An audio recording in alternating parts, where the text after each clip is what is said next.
So Solo is the name of the company. The underlying asset I think that they're trying to build around is trust, right? Like how do we productize trust and make it so that it's an asset that can get passed between different parties? They're kind of like a new school credit bureau. The traditional credit bureaus focused on repayment data outputted by loan servicing systems because that was a really structured data set that they could easily build data products around. However, as we all know, there's a whole bunch of different types of data that are used in underwriting: income statements, tax statements, different forms of like corporate identity documents. There's a lot of different ways to interpret it, right? When you read a commercial bank transaction statement, there's a million different ways to add up, like, what is their income? What is their revenue? Like, there's just a million different interpretations of the data. There's not one. And so what Solo is building is basically the infrastructure to help standardize those different data elements. The data becomes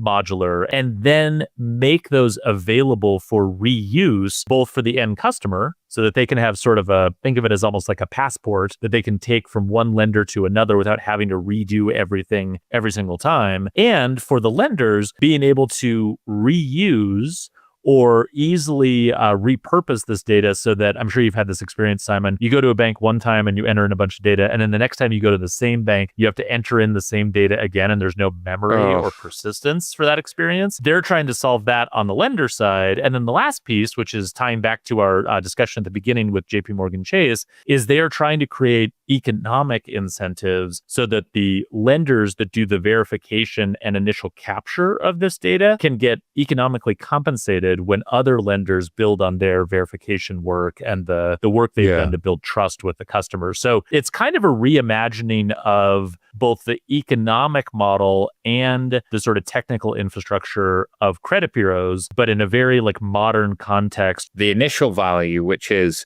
ask once, and then you don't have to ask again. When you've asked, you've saved a bunch of manual work. There's a lot of folks doing that in the credit process, but they're not doing it plus, sharing it across your internal silos and across organizations. I do think there actually is some applicability for this type of infrastructure, not just in traditional finance, but in some of these new realms as well.